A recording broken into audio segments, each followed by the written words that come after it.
नमस्कार ओडिशा। आज होची फेब्रुआरी मास 28 तारिख शनिवार। आज दिन जाकर गुरुत्वपूर्ण खबर पर आसंतो नजर पकाइबा। भिडियोटी को शेष पर्यंत देखंतु। मात्र किछि समय मध्य जानि परिबे आज दिनर संपूर्ण खबर। ता पूर्व चैनल नुआ थिले चैनल को सब्सक्राइब करी पाखरे थिया बेल आइकन को ऑन करी रखंतु। परवर्ती खबर में द्वितीय सप्ताह सुधा बाहरिबो मैट्रिक रिजल्ट। मे प्रथम किंबा द्वितीय सप्ताह रे मैट्रिक फलाफल मार्च 19 रु आरंभ हेबो मूल्यांकन। 51टी मूल्यांकन केन्द्र रे हेबो मैट्रिक खाता देखा। एने बोर्ड सभापति श्रीकांत तराई सूचना दी। फेब्रुआरी 19 तारिख आरंभ होईछि मैट्रिक परीक्षा। वार्षिक हाईस्कूल सर्टिफिकेट परीक्षा फेब्रुआरी 19 तारिख आरंभ होई मार्च 2 तारिख जाए चलिबो। एथर 5 लाख रु अधिक छात्रछात्री मैट्रिक परीक्षा देउछंती। गत वर्ष भली प्रश्नपत्र रे क्यूआर कोड और वाटरमार्क रखिछि बोर्ड, जाकि प्रश्नपत्र वायरल हेले सहज रे जानि हेबो। बोर्ड मुख्य कार्यालय रे कमांड कंट्रोल रूम हेउथिबा बेले समस्त परीक्षा केंद्र और नोडल सेंटर एहिठारु कंट्रोल करिबार व्यवस्था ग्रहण करा जायछि। परवर्ती खबर भूकंप झटकारे थोरिला कोलकाता। रिक्टर स्केल ले तीव्रता 5.4। भूकंप झटकारे थोरिला कोलकाता। रिक्टर स्केल ले तीव्रता 5.4। शुक्रवार अपराह्न रे कोलकाता एवं एहार आखपाख अंचल एक शक्तिशाली भूकंप अनुभूत होइछि। अपराह्न प्राय 1:22 मिनिट समय रे हठात सहरर विभिन्न स्थान रे कंपन अनुभूत होइतिला, जहा फल रे लोकमानक मध्ये आतंक खेली जाइतिला। भयभीत होई लोक माने निज घर और कार्यालय छाड़ी बाहर को दौड़ी आसीथिले। तेबे वर्तमान सुधा कोनसी बड़ धरणर क्षयक्षतिर खबर मिली नाही। भूपृष्ठरू प्राय 10 किलोमीटर गभीरतार एही कंपन सृष्टि होइतिला। यार केन्द्रस्थल दक्षिण पश्चिम बांग्लादेश अंचल थिबा जणा पड़िछि। अन्य पक्षरे यूएसजीएस यार तीव्रता 5.3 बोली आकलन करिछि एवं केन्द्रस्थल पश्चिम बंगर टाकीठारु 26 किलोमीटर दक्षिण पूर्व थिबा दर्शाइछि। परवर्ती खबर मार्च 5 रे ओडिशा गस्तरे आसिबे अमित शाह। आसंता मार्च 5 तारिख रे केंद्र गृह और समवाय मंत्री अमित शाह 2 दिनिया ओडिशा गस्तरे आसिबे। शाह ओडिशा गस्त नजर रखी राज्य सरकार पक्षरु गतकाली संध्यारे एक उच्च स्तरीय प्रस्तुति बैठक अनुष्ठित हो जायछि। 6 तारिख पूर्वाह्न कटक मंडली स्थित सीआईएसएफ प्रतिष्ठा दिवस कार्यक्रम में जगदेवे पर खर्धा जटणी ठारे जातीय फोरेंसिक विज्ञान परीक्षागार भुवनेश्वर कैंपस भूमि पूजन करने सह आभासी माध्यम एनएफएसयू ट्रांजिट कैंपस भुवनेश्वर शुभारंभ उद्घाटन करेंगे। सेदिन अपराह्न केन्द्रमंत्री श्री शाह भुवनेश्वर स्थित इडको प्रदर्शनी पड़िया नवीन न्याय सहित प्रदर्शनी को उद्घाटन करने सह समवाय एवं अन्य विभाग विभिन्न प्रकल्प गुड़िकर शिलान्यास और उद्घाटन करिवार कार्यक्रम रही। परवर्ती खबर राजनगर चाषी मृत्यु मामला। मंडीर अपेक्षा करी चाषी को मृत्यु होइनी। मंत्री केन्द्रापड़ा जिला राजनगर ब्लॉक चाषी मृत्यु को नहीं समवाय मंत्री प्रदीप बलवंत सामंतराय प्रतिक्रिया रखी कहते मंडी में दिन दिन धरी अपेक्षा करी चाषी मृत्यु होइनी कहले अन्य रोग जोगु चाषी त्रिलोचन नायक देहांत होइछि। मंडीर अपेक्षा करी केही मरंती नहीं, समवाय विभाग तदंत करुछि। सूचना मुताबक केन्द्रापड़ा जिला राजनगर ब्लॉक जुणगढ़ी गाँव चाषी त्रिलोचन नायक सरकारी मंडी निर्यातना सही नपारी शेष में आखि बुझिथिबा अभियोग होइछि। त्रिलोचन को जनवरी 16 रे धान संग्रह पर मेसेज आसीथिला। मंडी परिवर्ते मिल को धान नेबाकू समवाय समिति संपादक कहिबा परे मिल को धान नहीं जाइथिले। रामचंडी मिल 3 दिन धरी धान जगी रहिथिले।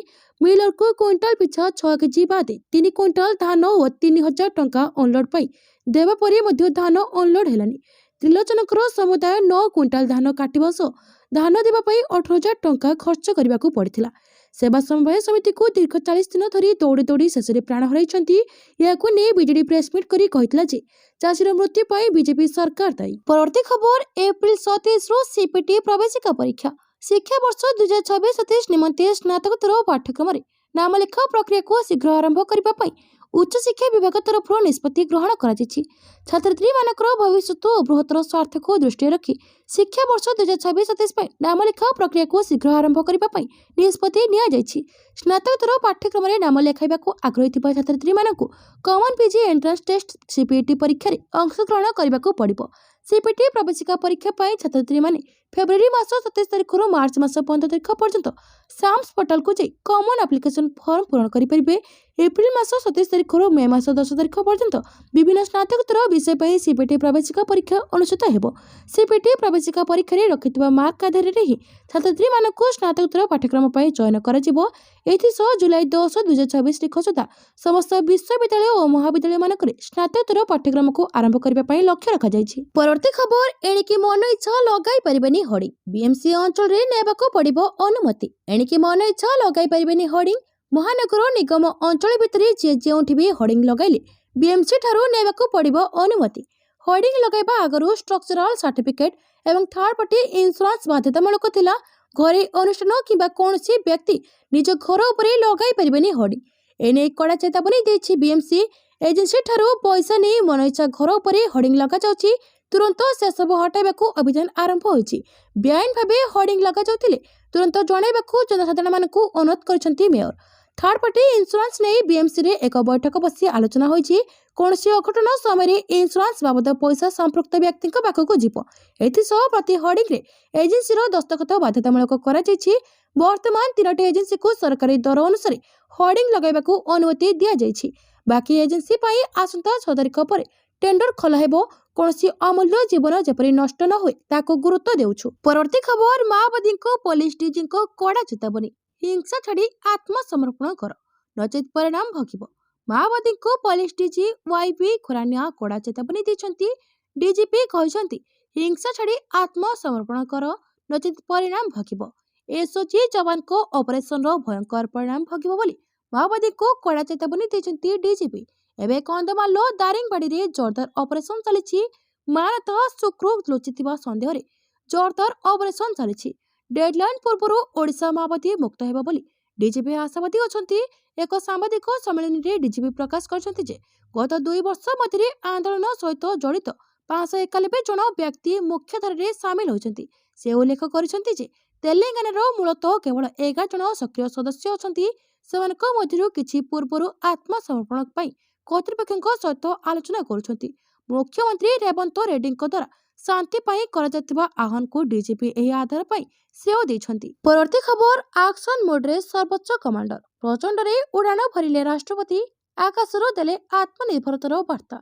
एक्शन मोड रे भारतीय सशस्त्र बाहिनी सर्वोच्च कमांडर राजस्थान जैसलमेर रे प्रचंड हेलिकॉप्टर उड़ान भरिले राष्ट्रपति द्रौपदी मुर्मू। आकाशरो देले आत्मनिर्भरतार वार्ता। को पायलट सीट रे बसी देशर वीर जवान को कले सलाम। एक गौरवमय ऐतिहासिक मुहूर्तर साक्षी है प्रतिरक्षा क्षेत्र। ऑलिव ग्रीन वर्दी मुहरे अदम्य साहसर अभा हाथ में हेलमेट धरी शुक्रवार जैसलमेर रे लाइट कम्बाट हेलिकॉप्टर प्रचंड उड़ान भरले राष्ट्रपति द्रौपदी मुर्मू।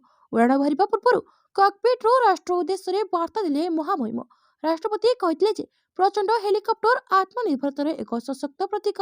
एबे मु जैसलमेर रे जिला उपरे उड़ान भरुछि। एही अवसर रे आम देशर वीर जवान को शुभकामना जनाउछि। सेमानक निकट रे कृतज्ञता व्यक्त करुछि। समस्तको मोर सादर सलाम। जय हिंद जय भारत। परवर्ती खबर चतुर्थ आसन लड़ी पारे बीजेडी। संकेत देले बीजेडी विधायक। चतुर्थ आसन को बीजेडी लड़िबो कि नहीं आज नवीन निवास बैठक रे स्पष्ट हेबो। विधायक दल बैठक रे जणा पड़िबो बीजेडी लड़िबो विरोधी दल हिसाब रे। बीजेडी एक होई अछि। नवीन को निष्पत्ति को सब विधायक ग्रहण करिवे। पीएससी नवीन पटनायक को प्रस्ताव देछि निष्पत्ति नेबाकू बोली कहचंती बीजेडी विधायक शारदा जेना। राज्यसभा निर्वाचन पर विज्ञप्ति प्रकाश पाइबा परे किए जिबे राज्यसभा ताकू नै आरंभ होइछि अंक कषा। बीजेडी और बीजेपी रो काहाको प्रार्थी कराजिबो ताकू नै लबी आरंभ होई जाइछि। दिने 2 दिन भितरे बीजेडी राज्यसभा प्रार्थी ना घोषणा करि पारे। गतकाली सांसद सस्मित पात्र विधानसभा सम्मेलन कक्षरु 66 फॉर्म नैथिले। सबुथर भली एथरे भी नवीन पटनायक सरप्राइज कार्ड खेली पारंती। सेपरि बीजेपी मध्य कोनसी मुहूर्त रे राज्यसभा प्रार्थी ना घोषणा करि पारे। रेस रो सबठो आगरे अछंती सुजित कुमार, सेपरि मनमोहन सामल, विजयपाल सिंह तोमर, गोलक महापात्र और समीर महांती को ना भी चर्चा हेउछि। तेबे संसदीय बोर्ड बैठक नेबो चूड़ांत निष्पत्ति। परवर्ती खबर ड्राइविंग लाइसेंस रे दिया जिवो नंबर। नियम न मानिले कटि जिवो पॉइंट। देश रे रास्ता दुर्घटना ह्रास करिबा एवं दायित्व संपन्न गाड़ी चालन को प्रोत्साहित करिबा उद्देश्य रे केंद्र सरकार नंबर आधारित डीएल व्यवस्था आरंभ करने को योजना करछन्ते। एथिरे ट्रैफिक आईन उल्लंघन कले डीएल रद्द किंबा सस्पेंड कराजिबार प्रावधान रहिबो। नंबर आधारित डीएल व्यवस्था अनुसार डीएल रे नंबर बा पॉइंट दिया जिवो। ट्रैफिक नियम उल्लंघन कले सेथिरो किछि नंबर काटि निया जिवो। जदि सब नंबर शेष होई जिवो तेबे डीएल को रद्द कराजिबो नचेत 6 मास पई सस्पेंड कराजिबो। किंतु लगातार भाबे जदि ट्रैफिक नियम उल्लंघन कराजे सेबली क्षेत्र रे डीएल को रद्द करि दिया जिवो। परवर्ती खबर दुर्घटनाग्रस्त आहतों को सहायता कले मिलिबो मोटा अंकर टंका। दुर्घटना रे आहतों को हॉस्पिटल नेबार सहयोग करुथिबा राहत पेर को सहायता राशि वृद्धि। राज्य सरकार सेमानक सहायता राशि 5,000 रु 25,000 टंका करछन्ती। राहत पेर को यथाशीघ्र सहायता राशि प्रदान लगी प्रति जिले में प्रतिकार अधिकारी नियुक्त हेबे। जिला स्तर रे जिलापाल एही ऑफिसर को नियुक्त करिवे। पीएम राहत योजन यह अर्थराशि मिल एने केंद्र सरकार सहित स्वास्थ्य विभाग मध्य भिसी बैठक में निष्पत्ति होईछि। एही बैठक में स्वास्थ्य मंत्री डॉक्टर मुकेश मालिक समेत बहु वरिष्ठ अधिकारी उपस्थित थिले। राज्य में 2025 मसीह 12,500 बड़ धरणर दुर्घटना घटी से 6,300 जनक जीवन जाइथिला। राहत पीर सहायता राशि बढ़िबा फल दुर्घटना आहतों सहायता संख्या बढ़ आहतों को तुरंत हस्पिटाल पहुंचाइबा क्षेत्र में त्वरित पदक्षेप नियाଯାଇ परिबो। 2026 मृत्यु संख्या कमिबा नहीं आशा करा जायछि। अन्यपटे राज्य में दुर्घटनाग्रस्त आहतों को 48 घंटा नुहे 7 दिन मागणा चिकित्सा मिल प्रधानमंत्री राहत योजन 1.5 लाख पर्यंत मागणा सेवा मिल आहतों को गोल्डन आवर भितर चिकित्सा मिलने अधिकरू अधिक राहत पीर सामिल होगापाई गुरुत्व दि जाइछि। परवर्ती खबर भारत इस्राएल मिलित विबृति। भारत एवं इस्राएल मध्य स्नेह सद्भावना एवं गभीर रणनीतिक भागीदारी को स्वीकृति दे इस्राएल प्रधानमंत्री श्री बेंजामिन नेतन्याहू निमंत्रण क्रमे प्रधानमंत्री श्री नरेंद्र मोदी 25 ରୁ 26 फेब्रुआरी 2026 पर्यंत इस्राएल गस्त करथिले। प्रधानमंत्री वरिष्ठ मंत्री एवं अधिकारी को गठित एक उच्च स्तरीय प्रतिनिधि मंडल आसीथिले। 2017 प्रधानमंत्री नरेंद्र मोदी ऐतिहासिक इस्राएल गस्त एवं 2018 प्रधानमंत्री नेतन्याहू भारत गस्त को उभय पक्ष स्मरण करथिले। यह मिलित भाव सहभागिता एवं सहचक्र एक नूतन जुगर मूलदुआ स्थापन करथिला।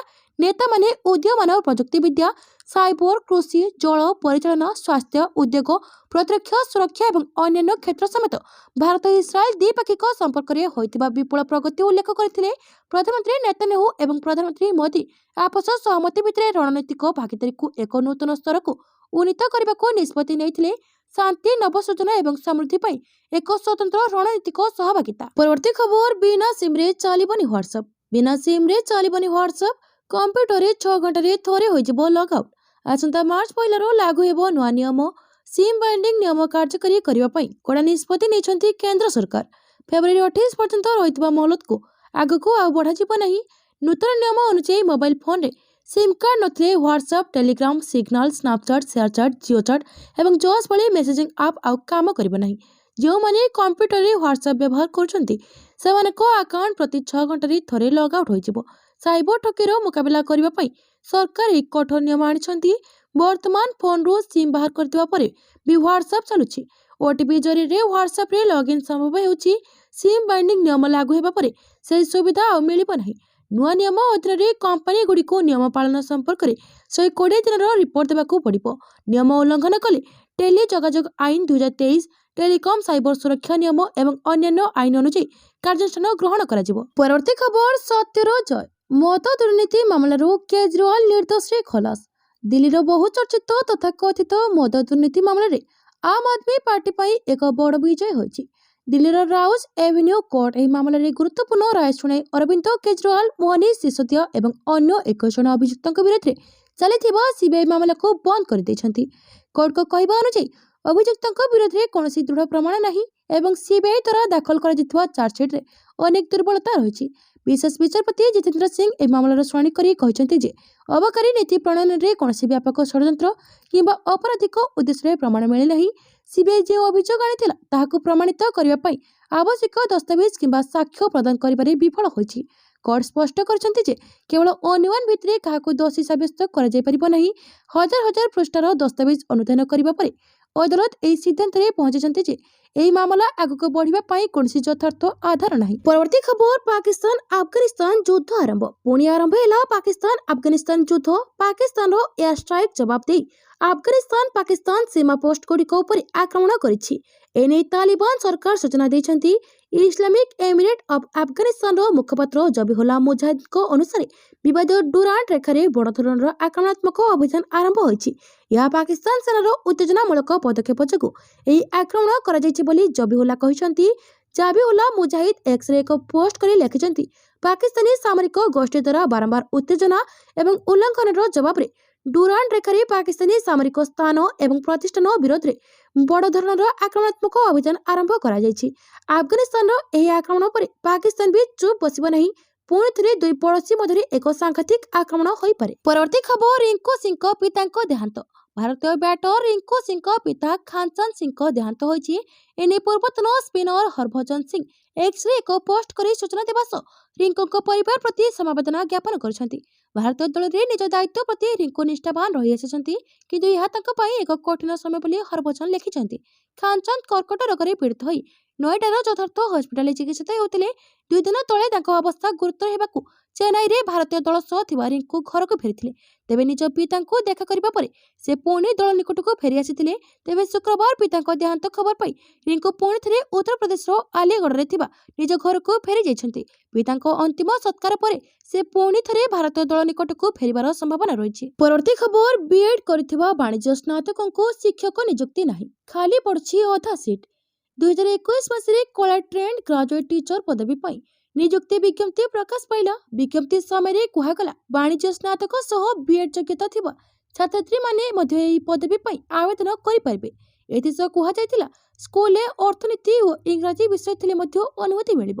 ଏହାକୁ ଦେଖି ବିଏଡ୍ କରିଥିବା ବାଣିଜ୍ୟ ସ୍ନାତକଧାରୀମାନେ ନିଯୁକ୍ତି ପାଇଁ ଆବେଦନ କଲେ। ମାତ୍ର ଏଥିରେ ଉତ୍ତୀର୍ଣ୍ଣ ହୋଇଥିବା ଅଧିକାଂଶ ବାଣିଜ୍ୟ ବିଏଡ୍ ପିଲାଙ୍କୁ ନିଯୁକ୍ତିରୁ ବାଦ୍ ଦିଆଗଲା। ଘଟଣା କୋର୍ଟରେ ପହଞ୍ଚିଲା।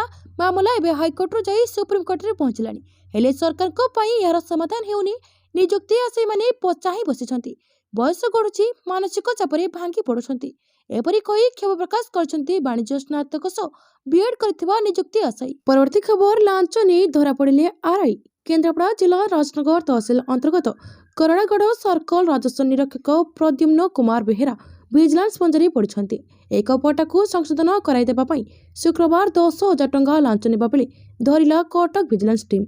ଦୀର୍ଘ ସମୟ ଧରି ସମ୍ପୃକ୍ତ ରାଜସ୍ୱ ନିରୀକ୍ଷକଙ୍କୁ ଭିଜିଲାନ୍ସ ଟିମ୍ ଫଲୋ କରିଥିଲା।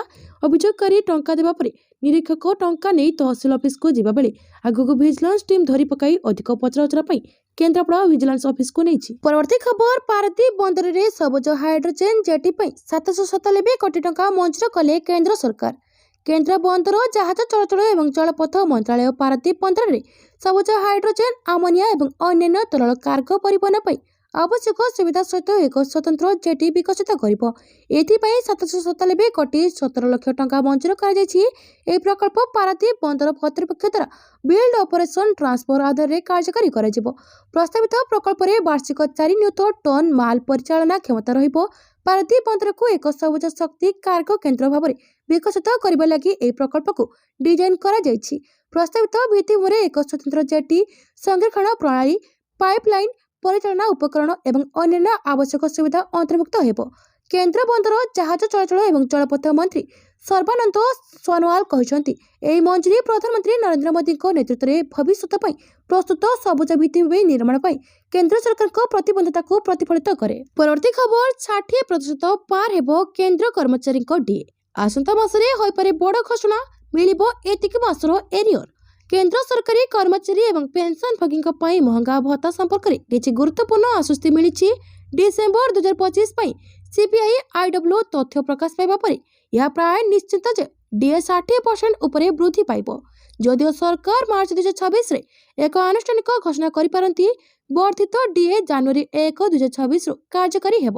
ସରକାରୀ ନିୟମ ଅନୁଯାୟୀ ଡିଏ ବର୍ଷରେ 2 ଥର କାର୍ଯ୍ୟକାରୀ ହୁଏ, ଜାନୁଆରୀ 1 ଏବଂ ଜୁଲାଇ 1। ଚୂଡ଼ାନ୍ତ ସିପିଆଇ ଆଇଡବ୍ଲ୍ୟୁ ତଥ୍ୟ ପ୍ରକାଶ ପାଇବା ପରେ ଏକ କ୍ୟାବିନେଟ ପ୍ରସ୍ତାବ ଗୃହୀତ ହୁଏ, ଯାହାଫଳରେ ଘୋଷଣା କିଛି ମାସ ବିଳମ୍ବ ହୁଏ। ଏହି କାରଣରୁ କର୍ମଚାରୀମାନେ ଜାନୁଆରୀ ଏବଂ ଫେବୃଆରୀ ପାଇଁ ଏକାଠି ବକେୟା ପାଆନ୍ତି। ବେତନ ଉପରେ ପ୍ରଭାବ ବିଚାର କରି ଜଣେ କର୍ମଚାରୀଙ୍କ ମୂଳ ଦରମା 50,000 ଟଙ୍କା ବିଚାର କରନ୍ତୁ। 58% ଡିଏରେ ସେମାନେ 29,000 ଟଙ୍କା ପାଆନ୍ତି, ଯେତେବେଳେ 60% ଡିଏରେ ଏହା 30,000 ଟଙ୍କାକୁ ବୃଦ୍ଧି ପାଇବ। ଏହାର ଅର୍ଥ ହେଉଛି ପ୍ରତି ମାସରେ ପ୍ରାୟ 1,000 ଅତିରିକ୍ତ ଲାଭ। ସେପରି ପେନସନଭୋଗୀମାନେ ମଧ୍ୟ ପ୍ରତି ମାସରେ 600ରୁ 700 ଟଙ୍କା ବୃଦ୍ଧି ପାଇପାରନ୍ତି। ପରବର୍ତ୍ତୀ ଖବର, ରାଜ୍ୟସଭା ନାମାଙ୍କନ। ବିଜେଡି ନେଲା 6 ସେଟ୍ ଫର୍ମ। ରାଜ୍ୟସଭା ନାମାଙ୍କନ ନେଇ ବିଜ୍ଞପ୍ତି ପ୍ରକାଶ ପାଇବା ପରେ ରାଜ୍ୟର 3 ପ୍ରମୁଖ ରାଜନୈତିକ ଦଳ କସରତ ଆରମ୍ଭ କରିଦେଇଛନ୍ତି। ଖୁବ୍ ଶୀଘ୍ର ରାଜ୍ୟସଭା ନେଇ ପ୍ରାର୍ଥୀ ଘୋଷଣା କରିବ ବୋଲି ବିଜେପି କହିଥିବା ବେଳେ ରାଜ୍ୟସଭା ନିର୍ବାଚନ ପାଇଁ ଫର୍ମ ନେଇଛି ବିଜେଡି। ରାଜ୍ୟସଭା ସାଂସଦ ସସ୍ମିତ ପାତ୍ର 6 ସେଟ୍ ଫର୍ମ ନେଇଛନ୍ତି। ସେପଟେ ଗୁରୁବାର ବସିବ ବିଜେଡିର ରାଜନୈତିକ ବ୍ୟାପାର କମିଟି ବୈଠକ। ବିଜେଡି ସୁପ୍ରିମୋ ନବୀନ ପଟ୍ଟନାୟକଙ୍କ ଅଧ୍ୟକ୍ଷତାରେ ହେବ ବୈଠକ। ରାଜ୍ୟସଭା ନିର୍ବାଚନ ଥିବାରୁ ଏହା ଗୁରୁତ୍ୱ ବହନ କରୁଛି। ରାଜ୍ୟସଭା ଏବଂ ବିଧାନସଭାର ଦ୍ୱିତୀୟ ପର୍ଯ୍ୟାୟ ନେଇ ଆଲୋଚନା ହେବ। ବିଜେଡି ମହିଳା ସଭାପତି ସ୍ନେହାଙ୍ଗିନୀ ଛୋରିଆ କହିଛନ୍ତି, ରାଜ୍ୟସଭା ନିର୍ବାଚନରେ ନବୀନ ସରପ୍ରାଇଜ ଦେବେ। କାହାକୁ ପ୍ରାର୍ଥୀ କରାଯିବ ସେ ନିଷ୍ପତ୍ତି ନବୀନ ପଟ୍ଟନାୟକ ନେବେ। ଖୁବ୍ ଶୀଘ୍ର ପ୍ରାର୍ଥୀ ଘୋଷଣା ହେବ ବୋଲି ସ୍ନେହାଙ୍ଗିନୀ କହିଛନ୍ତି। ପରବର୍ତ୍ତୀ ଖବର, ମହାନଦୀ ସମସ୍ୟାର ସମାଧାନ ହେବ। ଏଜି ପୀତାମ୍ବର ମହାନଦୀ ଜଳ ବିବାଦ ଟ୍ରିବ୍ୟୁନାଲ ଟିମ୍ର 5 ଦିନିଆ ଓଡ଼ିଶା ଗସ୍ତ। ହୀରାକୁଦ ଡ୍ୟାମ୍ ଅଶୋକ ନିବାସରେ ଚାଲିଥିବା ଟ୍ରିବ୍ୟୁନାଲର ବୈଠକ ଶେଷ ହୋଇଛି। ମହାନଦୀ ସମସ୍ୟାର ସମାଧାନ ହେବ କହିଲେ ଏଜି ପୀତାମ୍ବର ଆଚାର୍ଯ୍ୟ। ସମ୍ବଲପୁରରେ ମହାନଦୀ ଟ୍ରିବ୍ୟୁନାଲର ବୈଠକ ପରେ ଏଜି ପୀତାମ୍ବର ଆଚାର୍ଯ୍ୟ ପ୍ରତିକ୍ରିୟା ରଖି କହିଛନ୍ତି, ଓଡ଼ିଶାବାସୀଙ୍କ ସ୍ୱାର୍ଥକୁ ଦୃଷ୍ଟିରେ ରଖି ସମସ୍ୟାର ସମାଧାନ କରାଯିବ। ସମାଧାନର ବାଟ ଖୋଜା ଚାଲିଛି। ମୁଁ ଆଶାବାଦୀ ନିଶ୍ଚୟ ସମାଧାନ ହେବ। ନୂଆ ସରକାର ଆସିବା ପରେ ଉଦ୍ୟମ ଆରମ୍ଭ କରିଛନ୍ତି। ଦୁଇ ରାଜ୍ୟ ମଧ୍ୟରେ ଆପୋଷ ମିଳାମିଶା ଜରିଆରେ ସମାଧାନ ହେବ। ଓଡ଼ିଶାବାସୀ ମହାନଦୀ ଜଳର କିପରି ସୁବିନିଯୋଗ କରିବେ ବ୍ୟବସ୍ଥା ହେବ। ଓଡ଼ିଶା ନିଶ୍ଚୟ ତାର ହକ୍ ପାଇବ। ଏଥିପାଇଁ ଉଦ୍ୟମ ଜାରି ରହିଛି। ସୂଚନା ମୁତାବକ ଓଡ଼ିଶା ଓ ଛତିଶଗଡ଼ ମଧ୍ୟରେ ମହାନଦୀ ଜଳ ବିବାଦ ଅନେକ ବର୍ଷ ହେଲା ରହିଛି। ଟ୍ରିବ୍ୟୁନାଲରେ ଝୁଲି ରହିଛି ମହାନଦୀର ଭାଗ୍ୟ। ଗତ 8 ବର୍ଷ ହେଲାଣି ମହାନଦୀ ଟ୍ରିବ୍ୟୁନାଲ ଗଠନ ହେଲାଣି। ଆଜି ପର୍ଯ୍ୟନ୍ତ ପ୍ରାୟ 35 ଥରରୁ ଅଧିକ ଏହି ସମ୍ବେଦନଶୀଳ ପ୍ରସଙ୍ଗରେ ଆଲୋଚନା ସତ୍ତ୍ୱେ କୌଣସି ନିଷ୍କ୍ରିୟ ବାହାରି ପାରିନାହିଁ। ପରବର୍ତ୍ତୀ ଖବର, ଆସନ୍ତା 3 ଦିନ ମଧ୍ୟରେ 2ରୁ 3 ଡିଗ୍ରୀ ବଢ଼ିପାରେ ପାରଦ। ଫେବୃଆରୀ 27ରୁ ମାର୍ଚ୍ଚ 5 ଭିତରେ ତାପମାତ୍ରା 34 ଡିଗ୍ରୀ ଭିତରେ ରହିପାରେ। ସ୍ୱାଭାବିକଠାରୁ 2ରୁ 3 ଡିଗ୍ରୀ ଅଧିକ ରହିବା ସମ୍ଭାବନା ଅଛି। ମାର୍ଚ୍ଚ 6ରୁ 12 ପର୍ଯ୍ୟନ୍ତ ତାତି ବେଶୀ ବଢ଼ିବ। ଏପରିକି 36 ଡିଗ୍ରୀ ଡେଇଁଯିବ ପ୍ରାୟତଃ ଅଞ୍ଚଳରେ। କେତେକ ସ୍ଥାନରେ 38 ଡିଗ୍ରୀ ପହଞ୍ଚିପାରେ। ସ୍ୱାଭାବିକଠାରୁ 3ରୁ 4 ଡିଗ୍ରୀ ଅଧିକ ରହିପାରେ ଦିନ ତାପମାତ୍ରା। ରାତି ତାପମାତ୍ରା ମଧ୍ୟ ବଢ଼ିପାରେ। ଆଗାମୀ 2 ସପ୍ତାହ ପାଇଁ ଜାରି ହୋଇଥିବା ପୂର୍ବାନୁମାନ ଅନୁସାରେ ରାଜ୍ୟରେ କ୍ରମାଗତ ଭାବେ ଦିନ ତାପମାତ୍ରା ବଢ଼ି ଚାଲିବ। ବର୍ଷାର ସମ୍ଭାବନା ପ୍ରାୟତଃ ନାହିଁ। ପାଗ ପୁରା ଶୁଖିଲା ରହିବ। ଏପଟେ ରାତିରେ ଏବେ ବି ପାରଦ ସ୍ୱାଭାବିକଠାରୁ କମ୍ ରହିଛି, ଯେଉଁଥିପାଇଁ ରାତି ସମୟରେ ହାଲୁକା ଥଣ୍ଡା ଏବେ ବି ଅନୁଭୂତ ହେଉଛି। ପରବର୍ତ୍ତୀ ଖବର, ସୁନା କିଣିବାକୁ ନେଇ ଆସିଲା ନୂଆ ନିୟମ। 1 ଏପ୍ରିଲରୁ ବଡ଼ ପରିବର୍ତ୍ତନ। ସୁନା କେବଳ ଏକ ଧାତୁ ନୁହେଁ, ଏହା ଭାରତୀୟଙ୍କ ପାଇଁ ଏକ ଭାବପ୍ରବଣ। ଆମ ମଧ୍ୟରୁ ଅଧିକାଂଶ ଏହାକୁ ଆମର ପୋର୍ଟଫୋଲିଓର ସବୁଠାରୁ ସୁରକ୍ଷିତ ଅଂଶ ଭାବରେ ଦେଖନ୍ତି। କିନ୍ତୁ ଯଦି ଆପଣ ସୁନା ETF ଭଳି ଦ୍ୱିତୀୟ ବଜାର ମାଧ୍ୟମରେ ସୁନାରେ ନିବେଶ କରନ୍ତି, ତେବେ ଏକ ପ୍ରମୁଖ ପରିବର୍ତ୍ତନ ଏପ୍ରିଲ 1, 2026 ଠାରୁ ଆପଣଙ୍କ ୱାଲେଟ୍ ଏବଂ ରଣନୀତିକୁ ପ୍ରଭାବିତ କରିବ। ସେବି ସୁନା ଏବଂ ରୂପାର ମୂଲ୍ୟାଙ୍କନ ନିୟମରେ ଗୁରୁତ୍ୱପୂର୍ଣ୍ଣ ପରିବର୍ତ୍ତନ କରିଛି। ବର୍ତ୍ତମାନ ପର୍ଯ୍ୟନ୍ତ ଭାରତରେ ସୁନା ETF କିମ୍ବା ସୁନା ମ୍ୟୁଚୁଆଲ ଫଣ୍ଡଗୁଡ଼ିକ ଅନ୍ତର୍ଜାତୀୟ ବଜାର ହାର, ବିଶେଷ କରି ଲଣ୍ଡନ ବୁଲିୟନ ମାର୍କେଟ ଆସୋସିଏସନ ଉପରେ ଆଧାର କରି ସେମାନଙ୍କର ପୋର୍ଟଫୋଲିଓରେ ସୁନାର ମୂଲ୍ୟ ନିର୍ଦ୍ଧାରଣ କରୁଥିଲେ। ଏଥିରେ ବିଭିନ୍ନ ମୁଦ୍ରା ପରିବର୍ତ୍ତନ ଏବଂ ସଂଶୋଧନ ଅନ୍ତର୍ଭୁକ୍ତ। ସେବି ଏପ୍ରିଲ 1, 2026 ଠାରୁ ଏହାକୁ ସମ୍ପୂର୍ଣ୍ଣ ପରିବର୍ତ୍ତନ କରିଛି। ପରବର୍ତ୍ତୀ ଖବର, ପୁନେ ବିମାନ ବନ୍ଦରରେ ରନୱେରୁ ଖସିଲା ବିମାନ। ଦୁର୍ଘଟଣାରୁ ଅଳ୍ପକେ ବର୍ତ୍ତିଲା ବିମାନ, ଅଳ୍ପକେ ବର୍ତ୍ତିଲେ ଯାତ୍ରୀ ଓ ବିମାନ କର୍ମଚାରୀ। ଏୟାର ଇଣ୍ଡିଆର ଏକ ବିମାନ ଅଳ୍ପକେ ଦୁର୍ଘଟଣାରୁ ରକ୍ଷା ପାଇଯାଇଛି। ମୁମ୍ବାଇରୁ ପୁନେ ଯାଉଥିବା ଏୟାର ଇଣ୍ଡିଆ ଏକ୍ସପ୍ରେସର ଏକ ବିମାନ ପୁନେ ବିମାନ ବନ୍ଦରରେ ଅବତରଣ କରିବା ବେଳେ ରନୱେରୁ ଖସି ଯାଇଥିଲା। ପରେ ଏହା ତ୍ରୁଟି ସୁଧାରି 25 ମିନିଟ୍ ପରେ ଅବତରଣ କରିଥିଲା। ବିମାନରେ ପ୍ରାୟ 160 ଜଣ ଯାତ୍ରୀ ଥିଲେ। ସ୍ଥିତି ସମ୍ପର୍କରେ ଯାତ୍ରୀଙ୍କୁ କିଛି ସୂଚନା ଦିଆଯାଇନଥିଲା। ସମସ୍ତେ ଆତଙ୍କିତ ହୋଇପଡ଼ିଥିଲେ। ସମସ୍ତ ଯାତ୍ରୀ ସୁରକ୍ଷିତ ଭାବେ ଅବତରଣ କରିଥିବା ଏୟାର ଇଣ୍ଡିଆ ପକ୍ଷରୁ ଏକ ବିବୃତ୍ତିରେ କୁହାଯାଇଛି। ରନୱେକୁ ବର୍ତ୍ତମାନ ପାଇଁ ବନ୍ଦ ରଖାଯାଇଛି। ପରବର୍ତ୍ତୀ ଖବର, ବିବାଦୀୟ ନ୍ୟାୟପାଳିକା ପ୍ରସଙ୍ଗ ଥିବା NCERT ପୁସ୍ତକ ଉପରେ ରକ୍ ଲଗାଇଲେ ସୁପ୍ରିମକୋର୍ଟ। ଅଷ୍ଟମ ଶ୍ରେଣୀ ଛାତ୍ରଙ୍କ ପାଇଁ ଏକ ନୂତନ ସାମାଜିକ ବିଜ୍ଞାନ ପାଠ୍ୟପୁସ୍ତକରେ ନ୍ୟାୟପାଳିକାରେ ଦୁର୍ନୀତି ଉପରେ ଏକ ଅଧ୍ୟାୟକୁ ନେଇ ଖପା ହୋଇଛନ୍ତି ସୁପ୍ରିମକୋର୍ଟ। ଗୁରୁବାର ଏହା ଉପରେ କେନ୍ଦ୍ର ସରକାର ଓ NCERT ଠାରୁ ଜବାବ ମାଗିଛନ୍ତି। NCERT ପକ୍ଷରୁ ହାଜର ହୋଇଥିବା ସଲିସିଟର ଜେନେରାଲ ତୁଷାର ମେହେଟ୍ଟାଙ୍କୁ କୋର୍ଟ କହିଛନ୍ତି, ଆମେ ଏକ ଗଭୀର ଅନୁସନ୍ଧାନ ଚାହୁଁଛୁ। କିଏ ଦାୟୀ ତାହା ଆମକୁ ଖୋଜିବାକୁ ପଡ଼ିବ। ମୁଖ୍ୟମାନେ ବିଦାୟ ହେବା ଆବଶ୍ୟକ। ପ୍ରଧାନ ବିଚାରପତି ଜଷ୍ଟିସ ସୂର୍ଯ୍ୟକାନ୍ତଙ୍କ ନେତୃତ୍ୱରେ ଗଠିତ ଖଣ୍ଡପୀଠ ଏହି ପୁସ୍ତକକୁ ଭାରତ ଓ ବିଦେଶରେ ନିଷେଧ କରିବା ସହ ସମସ୍ତ କପି ଜବତ କରିବାକୁ ନିର୍ଦ୍ଦେଶ ଦେଇଛନ୍ତି। ଏହା ବ୍ୟତୀତ ଏହି ପୁସ୍ତକକୁ ସମ୍ପୂର୍ଣ୍ଣ କିମ୍ବା ଆଂଶିକ ଭାବରେ ଅନଲାଇନରେ ସେୟାର କରିବା ଉପରେ ସମ୍ପୂର୍ଣ୍ଣ ପ୍ରତିବନ୍ଧକ ଲଗାଇଛନ୍ତି। ଏଥିସହ କେନ୍ଦ୍ର ଓ NCERT ଅଧ୍ୟକ୍ଷ ପ୍ରଫେସର ଦିନେଶ ପ୍ରସାଦ ସାକ୍ଲାନିଙ୍କୁ ନୋଟିସ ଜାରି କରାଯାଇଛି। ପରବର୍ତ୍ତୀ ଖବର, ବିଜେପି ରାଷ୍ଟ୍ରୀୟ ଅଧ୍ୟକ୍ଷ ନୀତିନ ନବୀନଙ୍କୁ ଭେଟିଲେ ମୁଖ୍ୟମନ୍ତ୍ରୀ ମୋହନ ଚରଣ ମାଝୀ। ଭାଜପା ରାଷ୍ଟ୍ରୀୟ ଅଧ୍ୟକ୍ଷ ନୀତିନ ନବୀନଙ୍କୁ ଶୁକ୍ରବାର ଭେଟିଛନ୍ତି ମୁଖ୍ୟମନ୍ତ୍ରୀ ମୋହନ ଚରଣ ମାଝୀ। ନୂଆଦିଲ୍ଲୀ ଭାଜପା ମୁଖ୍ୟାଳୟରେ ରାଷ୍ଟ୍ରୀୟ ଅଧ୍ୟକ୍ଷଙ୍କୁ ଭେଟି ଓଡ଼ିଶାର ଦଳର ସାଂଗଠନିକ ସ୍ଥିତି ଓ ସମନ୍ୱୟ ଉପରେ ଆଲୋଚନା କରିଛନ୍ତି। ବୈଠକ ପରେ ମୁଖ୍ୟମନ୍ତ୍ରୀ ଏକ୍ସରେ ପୋଷ୍ଟ କରିଛନ୍ତି, ଆଜି ଭାରତୀୟ ଜନତା ପାର୍ଟିର ସଭାପତି ନୀତିନ ନବୀନଜୀଙ୍କୁ ଭେଟିଛନ୍ତି ଏବଂ ଓଡ଼ିଶାରେ ସାଂଗଠନିକ ସମନ୍ୱୟକୁ ସୁଦୃଢ଼ କରିବା ଏବଂ ବିକାଶ ପଦକ୍ଷେପକୁ ତ୍ୱରାନ୍ୱିତ କରିବା ଉପରେ ଫଳପ୍ରଦ ଆଲୋଚନା କରିଛନ୍ତି। ସୁଶାସନ, ଅନ୍ତର୍ଭୁକ୍ତିମୂଳକ ଅଭିବୃଦ୍ଧି ଏବଂ ଆମ ରାଜ୍ୟର ଲୋକଙ୍କ କଲ୍ୟାଣ ପାଇଁ ଆମର ମିଳିତ ପ୍ରତିବଦ୍ଧତାକୁ ପୁନଃ ସ୍ଥାପିତ କରୁଛନ୍ତି। ଯଦିଓ ଏହି ବୈଠକକୁ ଆନୁଷ୍ଠାନିକ ଭାବରେ ରାଜ୍ୟରେ ସାଂଗଠନିକ ସମନ୍ୱୟ ଏବଂ ବିକାଶ ପ୍ରାଥମିକତା ଉପରେ ଆଲୋଚନା ଭାବରେ ବର୍ଣ୍ଣନା କରାଯାଇଥିଲା, କିନ୍ତୁ ରାଜ୍ୟସଭା ନିର୍ବାଚନ ଗୁଞ୍ଜରଣ ମଧ୍ୟରେ ଏହି ବୈଠକ ରାଜନୈତିକ ଗୁରୁତ୍ୱ ଗ୍ରହଣ କରିଛି। 4ଟି ଆସନରେ ନିର୍ବାଚନ ପାଇଁ ରାଜ୍ୟର ସମ୍ଭାବ୍ୟ ପ୍ରାର୍ଥୀଙ୍କୁ ନେଇ କଳ୍ପନା ଜଳ୍ପନା ତୀବ୍ର ହୋଇଛି। ସେମାନଙ୍କ ବର୍ତ୍ତମାନର ବିଧାନସଭା ଶକ୍ତିକୁ ଆଧାର କରି ଭାଜପା 2ଟି ଆସନ ଏବଂ ବିଜେଡି ଗୋଟିଏ ଜିତିବାକୁ ପ୍ରସ୍ତୁତ। ଅନ୍ୟ କୌଣସି ଦଳ ପାଖରେ ଚତୁର୍ଥ ଆସନ ପାଇବା ପାଇଁ ସଂଖ୍ୟା ନେଇ ବର୍ତ୍ତମାନ ସମସ୍ତଙ୍କ ନଜର ଚତୁର୍ଥ ଆସନ ଉପରେ। ପରବର୍ତ୍ତୀ ଖବର, ଭାରତ ଗସ୍ତରେ କାନାଡା ପ୍ରଧାନମନ୍ତ୍ରୀ ନରେନ୍ଦ୍ର ମୋଦିଙ୍କ ନିମନ୍ତ୍ରଣ କ୍ରମେ କାନାଡାର ପ୍ରଧାନମନ୍ତ୍ରୀ ମାର୍କ କାର୍ନି ଆଜିଠାରୁ 2 ମାର୍ଚ୍ଚ 2026 ପର୍ଯ୍ୟନ୍ତ ଭାରତକୁ ଏକ ସରକାରୀ ଗସ୍ତରେ ଆସିବେ। ଏହା ପ୍ରଧାନମନ୍ତ୍ରୀ କାର୍ନିଙ୍କର ପ୍ରଥମ ସରକାରୀ ଭାରତ ଗସ୍ତ ହେବ। ଆଜି ପ୍ରଧାନମନ୍ତ୍ରୀ କାର୍ନି ମୁମ୍ବାଇରେ ପହଞ୍ଚିବେ। ଆଗାମୀ 2 ଦିନ ମଧ୍ୟରେ ସେ ବିଭିନ୍ନ ବ୍ୟବସାୟିକ କାର୍ଯ୍ୟକ୍ରମରେ ଅଂଶଗ୍ରହଣ କରିବେ ତଥା ଭାରତୀୟ ଏବଂ କାନାଡାର ସିଇଓ, ଉଦ୍ୟୋଗ ଏବଂ ଆର୍ଥିକ ବିଶେଷଜ୍ଞ, ନବସୃଜନକାରୀ, ଶିକ୍ଷାବିତ୍ଙ୍କ ସହ ଭାରତରେ ଅବସ୍ଥିତ କାନାଡିଆନ ପେନ୍ସନ ପାଣ୍ଠି ସହିତ ଆଲୋଚନା କରିବେ। ପ୍ରଧାନମନ୍ତ୍ରୀ କାର୍ନି 1 ମାର୍ଚ୍ଚରେ ନୂଆଦିଲ୍ଲୀରେ ପହଞ୍ଚିବେ। 2 ମାର୍ଚ୍ଚରେ ଦୁଇ ପ୍ରଧାନମନ୍ତ୍ରୀଙ୍କ ମଧ୍ୟରେ ହାଇଦ୍ରାବାଦ ହାଉସରେ ପ୍ରତିନିଧି ମଣ୍ଡଳ ସ୍ତରୀୟ ଆଲୋଚନା ହେବ। ଉଭୟ ନେତା କାନାନାସ୍କିସ୍ ଏବଂ ଜୋହାନ୍ସବର୍ଗରେ ସେମାନଙ୍କର ପୂର୍ବ ବୈଠକ ଉପରେ ଆଧାରିତ ଭାରତ କାନାଡା ରଣନୈତିକ ସହଭାଗିତାର ବିଭିନ୍ନ କ୍ଷେତ୍ରରେ ଏପର୍ଯ୍ୟନ୍ତ ହାସଲ ହୋଇଥିବା ପ୍ରଗତିର ସମୀକ୍ଷା କରିବେ। ସେମାନେ ବାଣିଜ୍ୟ ଏବଂ ନିବେଶ, ଶକ୍ତି, ଗୁରୁତ୍ୱପୂର୍ଣ୍ଣ ଖଣିଜ ପଦାର୍ଥ, କୃଷି, ଶିକ୍ଷା, ଗବେଷଣା, ନବାଚାର ତଥା ଲୋକ ସମ୍ପର୍କ ଭଳି ପ୍ରମୁଖ କ୍ଷେତ୍ରକୁ ମଜବୁତ କରିବା ଉପରେ ମଧ୍ୟ ଆଲୋଚନା କରିବେ। ପରବର୍ତ୍ତୀ ଖବର, ଭାରତର ପ୍ରତିନିଧିତ୍ୱ କରିବେ ସୁଦର୍ଶନ। ଅନ୍ତର୍ଜାତୀୟ ବାଲୁକା ଶିଳ୍ପୀ ପଦ୍ମଶ୍ରୀ ସୁଦର୍ଶନ ପଟ୍ଟନାୟକ ଇଟାଲୀରେ ଭେନିସ୍ରେ ହେବାକୁ ଥିବା କଣ୍ଟେମ୍ପରାରୀ ଭେନିସ୍ 2026ର 18ତମ ସଂସ୍କରଣରେ ଭାରତର ପ୍ରତିନିଧିତ୍ୱ କରିବେ। ଏହା ମାର୍ଚ୍ଚ 6ରୁ 20 ତାରିଖ ପର୍ଯ୍ୟନ୍ତ ଅନୁଷ୍ଠିତ ହେବ। ସୁଦର୍ଶନ ଏଥର ବିଶ୍ୱ ମଞ୍ଚରେ ଏକ ନୂତନ ଶିଳ୍ପ ଅଭିବ୍ୟକ୍ତି ପ୍ରଦର୍ଶନ କରିବେ। ପ୍ରଥମ ଥର ପାଇଁ ତାଙ୍କର ଯୁଗଳବନ୍ଦୀ ଚିତ୍ରମାଳା ରଙ୍ଗ ଓ ବାଲୁକାର ଏକ ବିଶିଷ୍ଟ ସମ୍ମିଶ୍ରଣର କଳାକୃତି ପ୍ରଦର୍ଶିତ ହେବ। ଏହି ପ୍ରଦର୍ଶନୀ ପାଇଁ ତାଙ୍କର 5ଟି କୃତି ଚୟନ ହୋଇଛି। ପରବର୍ତ୍ତୀ ଖବର, ମୁଁ ଦାଢ଼ି ଥିବା ଲୋକଙ୍କୁ ଭୟ କରେ, ଜଗଦୀପ ଧନଖର। ପୂର୍ବତନ ଉପରାଷ୍ଟ୍ରପତି ଜଗଦୀପ ଧନଖର ବୁଧବାର ତାଙ୍କ ଗୃହ ରାଜ୍ୟ ରାଜସ୍ଥାନ ଚୁରୁ ଜିଲ୍ଲାରେ ପହଞ୍ଚିଥିଲେ। ସେ ପୂର୍ବତନ ଏମ୍ପି ରାମ ସିଂ କାସୱା ଏବଂ ପୂର୍ବତନ ବିଧାୟକ କମଳା କାସୱାଙ୍କ ଘରକୁ ଯାଇଥିଲେ। ତାଙ୍କୁ ସେଠାରେ ସ୍ୱାଗତ କରାଯାଇଥିଲା। ବୈଠକ ସମୟରେ ସେ ଜଣେ ଗ୍ରାମବାସୀଙ୍କୁ ମଜାରେ ମନ୍ତବ୍ୟ ଦେଇଥିଲେ ଯେ ତାଙ୍କର ଦାଢ଼ି ନଥିବା ଭଲ। ଜଗଦୀପ ଧନଖର କହିଥିଲେ, ମୁଁ ଦାଢ଼ି ଥିବା ଲୋକଙ୍କୁ ଦେଖିଲେ ଡରିଯାଏ। ମୋର ଓଏସଡି ମଧ୍ୟ ମୋତେ ତାଙ୍କ ଦାଢ଼ି ଦେଖାଇ ଭୟଭୀତ କରନ୍ତି। ସେ ମଜା କରୁଥିଲେ। ଯଦିଓ ସେ ବକ୍ତବ୍ୟ ଏକ ହସିବା ସ୍ୱରରେ କହିଥିଲେ। ପୂର୍ବତନ ଉପରାଷ୍ଟ୍ରପତିଙ୍କ ଦାଢ଼ି ବିଷୟରେ ବୟାନ ଏବେ ସୋସିଆଲ ମିଡିଆରେ ଦ୍ରୁତ ଗତିରେ ଭାଇରାଲ ହେଉଛି।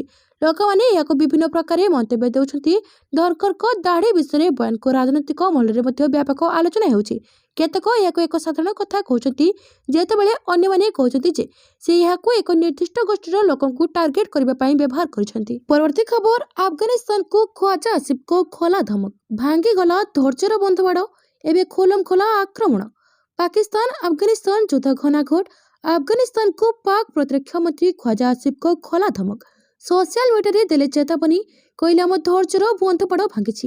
ଏବେ ଖୋଲମଖୋଲା ଯୁଦ୍ଧ ହେବ, ଦମାଦମ ମସ୍ତ କଲନ୍ତର ହେବ।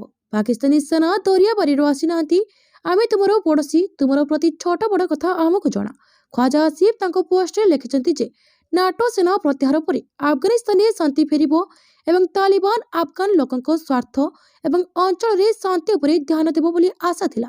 ହେଲେ ତାଲିବାନ ଆଫଗାନିସ୍ତାନରେ ଆତଙ୍କବାଦୀଙ୍କୁ ଏକାଠି କରି ଆତଙ୍କବାଦ ରପ୍ତାନି କଲା, ଲୋକଙ୍କୁ ମାନବାଧିକାରରୁ ବଞ୍ଚିତ କଲା, ମହିଳାଙ୍କୁ ଇସଲାମ ଦ୍ୱାରା ଦିଆଯାଇଥିବା ଅଧିକାରରୁ ଛଡ଼େଇ ନେଇଗଲା, ଭାରତର ମୋହରା ସଜିଲା। ପାକିସ୍ତାନ ପଡ଼ୋଶୀ ଦେଶରେ ଶାନ୍ତି ବଜାୟ ରଖିବା ପାଇଁ ପୂର୍ଣ୍ଣ ଚେଷ୍ଟା କରିଥିଲା, ହେଲେ ତାଲିବାନ ଭାରତର ପ୍ରତିନିଧି ସାଜିଲା। ପ୍ରଥମେ ପାକିସ୍ତାନ ଭୂମିକା ସକାରାତ୍ମକ ଥିଲା। 50 ବର୍ଷ ହେଲା ପାକିସ୍ତାନ 50 ଲକ୍ଷ ଆଫଗାନୀଙ୍କୁ ଶରଣ ଦେଇଥିଲା। ଆଜି ବି ଲକ୍ଷ ଲକ୍ଷ ଆଫଗାନୀ ପାକିସ୍ତାନରେ ରହି ଗୁଜରାଣ ମେଣ୍ଟାଉଛନ୍ତି। ହେଲେ ଆଫଗାନିସ୍ତାନ ଆକ୍ରମଣ କରି ଆମ ଧୈର୍ଯ୍ୟ ଭାଙ୍ଗିଛି। ଏବେ ଖୋଲମଖୋଲା ଯୁଦ୍ଧ ହେବ। ପରବର୍ତ୍ତୀ ଖବର, ହାଇକୋର୍ଟକୁ ରୋକ ପରେ ବି କେରଳ ଷ୍ଟୋରୀ 2 ଟିକେଟ ବୁକିଂ ଜାରି। ବିପୁଲ ଏମ୍ ଶାହଙ୍କ ବିବାଦୀୟ ଚଳଚ୍ଚିତ୍ର କେରଳ ଷ୍ଟୋରୀ 2 ଗୋଜ୍ ବିୟଣ୍ଡର ରିଲିଜ ଉପରେ କେରଳ ହାଇକୋର୍ଟ ରୋକ ଲଗାଇବା ପରେ ମଧ୍ୟ ଅନଲାଇନ ପ୍ଲାଟଫର୍ମରେ ଟିକେଟ ବୁକିଂ ଜାରି ରହିଛି। କେରଳ ହାଇକୋର୍ଟଙ୍କ ଜଣିକିଆ ଖଣ୍ଡପୀଠ ଫିଲ୍ମ ରିଲିଜ ଉପରେ ରୋକ ଲଗାଇବା ସହିତ ସେନ୍ସର ବୋର୍ଡକୁ ତୀବ୍ର ସମାଲୋଚନା କରିଥିଲେ। ପରବର୍ତ୍ତୀ ଖବର, ଅନୁମତି ଥାଉ କି ନଥାଉ ପାହାଡ଼ ଖନନ ବନ୍ଦ କର। ଉତ୍ତର ଭାରତରେ ପରିବେଶ ସୁରକ୍ଷା ପାଇଁ ଗୁରୁବାର ଏକ ବଡ଼ ପଦକ୍ଷେପ ନେଇ ସୁପ୍ରିମକୋର୍ଟ ଆରାବଳୀ ପର୍ବତମାଳାରେ ଚାଲିଥିବା ସମସ୍ତ ପ୍ରକାର ଖନନ କାର୍ଯ୍ୟ ଉପରେ ଅଙ୍କୁଶ ଲଗାଇଛନ୍ତି। ପ୍ରଧାନ ବିଚାରପତି ଜଷ୍ଟିସ ସୂର୍ଯ୍ୟକାନ୍ତଙ୍କ ନେତୃତ୍ୱରେ ଗଠିତ ଖଣ୍ଡପୀଠ ନିର୍ଦ୍ଦେଶ ଦେଇଛନ୍ତି ଯେ କେନ୍ଦ୍ର ସରକାର ଓ ପରିବେଶ ବିଶେଷଜ୍ଞମାନେ ଆରାବଳୀର ଠିକ୍ ଭୌଗୋଳିକ ସୀମା ନିର୍ଦ୍ଧାରଣ ନ କରିବା ପର୍ଯ୍ୟନ୍ତ ଏହି ଅଞ୍ଚଳରେ ଯଥାସ୍ଥିତି ବଜାୟ ରହିବ। ଶୁଣାଣି ସମୟରେ କିଛି ଖଣି ମାଲିକ ପୂର୍ବରୁ ମିଳିଥିବା ଅନୁମତି ପତ୍ର ବଳରେ ଖନନ ଜାରି ରଖିବାକୁ ଯୁକ୍ତି କରିଥିଲେ, ଯାହାର କଡ଼ା ଜବାବ ଦେଇ ପ୍ରଧାନ ବିଚାରପତି କହିଥିଲେ, ଏସବୁ ଅନୁମତିରେ କୌଣସି ମୂଲ୍ୟ ନାହିଁ। ଆମେ କହୁଛୁ ଆରାବଳୀରେ ଖନନ ବନ୍ଦ କର, ତେଣୁ ତୁରନ୍ତ ଏହାକୁ ବନ୍ଦ କରିବାକୁ ହେବ। ଆରାବଳୀର ସଂଜ୍ଞା ଓ ଏହାର ପରିସୀମାକୁ ନେଇ ରହିଥିବା ଅସ୍ପଷ୍ଟତା ଦୂର କରିବା ପାଇଁ କୋର୍ଟ ଏକ ଉଚ୍ଚସ୍ତରୀୟ ବିଶେଷଜ୍ଞ କମିଟି ମଧ୍ୟ ଗଠନ କରିଛନ୍ତି। ଏହି କମିଟି ଆରାବଳୀ ପାହାଡ଼ର ସୀମା ନିର୍ଦ୍ଧାରଣ କରିବା ସହ ଏହାର ଜୈବ ବିବିଧତା ଉପରେ ରିପୋର୍ଟ ପ୍ରଦାନ କରିବ। ପରବର୍ତ୍ତୀ ଖବର, ୱାର୍ଣ୍ଣର ବ୍ରଦର୍ସକୁ କିଣିବନି ନେଟଫ୍ଲିକ୍ସ, ପାରାମାଉଣ୍ଟ ହାତକୁ ଆସିବ। ଏକ ଅପ୍ରତ୍ୟାଶିତ ଘଟଣାକ୍ରମରେ ହଲିଉଡର ଲୋକପ୍ରିୟ ଷ୍ଟୁଡିଓ ୱାର୍ଣ୍ଣର ବ୍ରଦର୍ସକୁ କିଣିବା ଦୌଡ଼ରୁ ଷ୍ଟ୍ରିମିଂ କମ୍ପାନୀ ନେଟଫ୍ଲିକ୍ସ ଓହରି ଯାଇଛି। ଅଧିଗ୍ରହଣ ପାଇଁ ନିଜ ଅଫର ମୂଲ୍ୟ ବଢ଼ାଇବାକୁ ଏହା ମନା କରିଦେଇଛି। ୱାର୍ଣ୍ଣର ବ୍ରଦର୍ସକୁ କିଣିବା ପାଇଁ ନେଟଫ୍ଲିକ୍ସ ଓ ପାରାମାଉଣ୍ଟ ମଧ୍ୟରେ ତୀବ୍ର ପ୍ରତିଯୋଗିତା ଚାଲିଥିଲା। ନେଟଫ୍ଲିକ୍ସ ଓହରିଯିବାରୁ ପାରାମାଉଣ୍ଟ ହାତକୁ ୱାର୍ଣ୍ଣର ବ୍ରଦର୍ସ ଆସିବା ଏକ ପ୍ରକାର ନିଶ୍ଚିତ ହୋଇଯାଇଛି। ପାରାମାଉଣ୍ଟର ଅଫରକୁ ୱାର୍ଣ୍ଣର ବ୍ରଦର୍ସ ବଡ଼ ଆକର୍ଷଣୀୟ ବୋଲି କହିବା ପରେ ନେଟଫ୍ଲିକ୍ସ ଦୌଡ଼ରୁ ଓହରିଯିବାକୁ ଉଚିତ ମଣିଥିଲା। ବିଡ୍ ମୂଲ୍ୟ ବଢ଼ାଇବା ଆର୍ଥିକ ଦୃଷ୍ଟିରୁ ଲାଭଦାୟକ ହେବ ନାହିଁ ବୋଲି ନେଟଫ୍ଲିକ୍ସ କହିଛି। ନେଟଫ୍ଲିକ୍ସର ସିଇଓ ଟେଡ୍ ସାରାନ୍ସ ଓ ଗ୍ରେଗ ଫିଟର୍ସ ଏକ ଯୁଗ୍ମ ବିବୃତ୍ତିରେ କହିଛନ୍ତି ଯେ, ଆମର ବିଶ୍ୱାସ ଥିଲା ୱାର୍ଣ୍ଣର ବ୍ରଦର୍ସ ଆମେ ଭଲ ଭାବେ ଦେଖାଶୁଣା କରିପାରିବୁ। ଆମେ ଦେଇଥିବା ଅଫର ଉଚିତ ମୂଲ୍ୟରେ ଥିଲା। ଆମେ ଯେକୌଣସି ମୂଲ୍ୟ ଦେବାକୁ ଚାହୁଁନା ବୋଲି ସେମାନେ କହିଛନ୍ତି। ପରବର୍ତ୍ତୀ ଖବର, ପାକିସ୍ତାନୀ JF-17 ଯୁଦ୍ଧ ବିମାନ ଧରାଶାୟୀ, 55 ପାକ୍ ସୈନିକ ନିହତ। ଆଫଗାନିସ୍ତାନ ପ୍ରତିରକ୍ଷା ମନ୍ତ୍ରଣାଳୟ କହିଛି ଯେ, ଗତ ସପ୍ତାହରେ ହୋଇଥିବା ପାକିସ୍ତାନୀ ଆକ୍ରମଣର ପ୍ରତିକାର ପାଇଁ ଏହା ଏକ ଅଭିଯାନ ଆରମ୍ଭ କରିଛି। ଆଫଗାନିସ୍ତାନ ସୁରକ୍ଷା ବାହିନୀକୁ ଉଦ୍ଧୃତି ଦେଇ ଟୋଲୋ ନ୍ୟୁଜ ଏକ ପାକିସ୍ତାନୀ JF-17 ଯୁଦ୍ଧ ବିମାନକୁ ଗୁଳି କରି ଖସାଇ ଦେଇଥିବା ଦାବି କରିଛି। ଆଫଗାନିସ୍ତାନ ସେନା ଆଫଗାନିସ୍ତାନ ଆକାଶ ସୀମାରେ ଅନୁପ୍ରବେଶ କରିଥିବା ଏକ ପାକିସ୍ତାନୀ ବିମାନକୁ ଗୁଳି କରି ଖସାଇ ଦେଇଛି। ତାଲିବାନ ସହିତ ଜଡ଼ିତ ଅନେକ ଗଣମାଧ୍ୟମ ଆକାଉଣ୍ଟ ପାକିସ୍ତାନୀ ବିମାନକୁ ଗୁଳି କରି ଖସାଇ ଦେଇଥିବା ଦାବି କରିଛି। ତାଲିବାନର ବାୟୁ ପ୍ରତିରକ୍ଷା ପ୍ରଣାଳୀ ପାକିସ୍ତାନୀ ବିମାନକୁ ଧକ୍କା ଦେଇଥାଇପାରେ। ଆଫଗାନିସ୍ତାନ ଇସଲାମିକ ଏମିରେଟ୍ର ପ୍ରତିରକ୍ଷା ମନ୍ତ୍ରଣାଳୟ ଏକ ବିବୃତ୍ତିରେ ଦାବି କରିଛି ଯେ, ଡୁରାଣ୍ଡ ରେଖା ପାଖରେ ପାକିସ୍ତାନୀ ସାମରିକ ସରକାରୀ ପଦବୀ ବିରୋଧରେ ଆଫଗାନିସ୍ତାନର ସେନାର ପ୍ରତିରକ୍ଷା ଅଭିଯାନ ସେନା ମୁଖ୍ୟ ଫସିଉଦ୍ଦିନ ଫିତରଙ୍କ ନିର୍ଦ୍ଦେଶରେ ଦିନ 12ଟାରେ ଶେଷ ହୋଇଥିଲା। ବିବୃତ୍ତି ଅନୁଯାୟୀ ଏହି ଅଭିଯାନରେ 55 ଜଣ ପାକିସ୍ତାନୀ ସାମରିକ ସରକାରୀ ସୈନିକ ନିହତ ହୋଇଛନ୍ତି। ଆଫଗାନିସ୍ତାନ ସେନା ଅନେକ ପାକିସ୍ତାନୀ ସୈନିକଙ୍କ ମୃତଦେହ ଜବତ କରିଛି। ପରବର୍ତ୍ତୀ ଖବର, ରଣଜୀ ଟ୍ରଫି ଫାଇନାଲ ମାଇଲ ଖୁଣ୍ଟ ଦ୍ୱାରରେ ଜମ୍ମୁ କାଶ୍ମୀର, କର୍ଣ୍ଣାଟକ ପ୍ରଥମ ପାଳିରେ ପଛୁଆ। ପ୍ରଥମ ଥର ରଣଜୀ ଟ୍ରଫି ଫାଇନାଲ ଖେଳୁଥିବା ଜମ୍ମୁ କାଶ୍ମୀର ଟ୍ରଫି କରାୟତ୍ତ କରିବାର ନିକଟତର ହୋଇଛି। ହୁବଲିରେ ଚାଲିଥିବା ଶକ୍ତିଶାଳୀ କର୍ଣ୍ଣାଟକ ବିପକ୍ଷ ଫାଇନାଲରେ ଜମ୍ମୁ କାଶ୍ମୀର ପ୍ରଥମ ପାଳି ଅଗ୍ରଣୀ ନେଇ ଏହି ଆଶା ସଞ୍ଚାର କରିଛି। ମ୍ୟାଚ୍ ଆଉ ଗୋଟିଏ ଦିନ ଥିଲାବେଳେ ଜମ୍ମୁ କାଶ୍ମୀର ଦ୍ୱିତୀୟ ପାଳିରେ 4 ୱିକେଟ ହରାଇ 186 ରନରେ ବ୍ୟାଟିଂ ଜାରି ରଖିଛି। ଏଥିସହ ଦଳ 477 ରନରେ ଆଗୁଆ ରହିଛି। କମରନ ଇକ୍ବାଲ ଓ ସାହିଲ ଲୋଟ୍ରା ବ୍ୟାଟିଂ କରୁଛନ୍ତି। ପ୍ରଥମେ ବ୍ୟାଟିଂ କରୁଥିବା ଜମ୍ମୁ କାଶ୍ମୀର ପ୍ରଥମ ପାଳିରେ 584 ରନ୍ କରିଥିଲା। ଜବାବରେ ଘରୋଇ କର୍ଣ୍ଣାଟକ 293 ରନରେ ଅଲ୍ ଆଉଟ୍ ହୋଇଯାଇଥିଲା।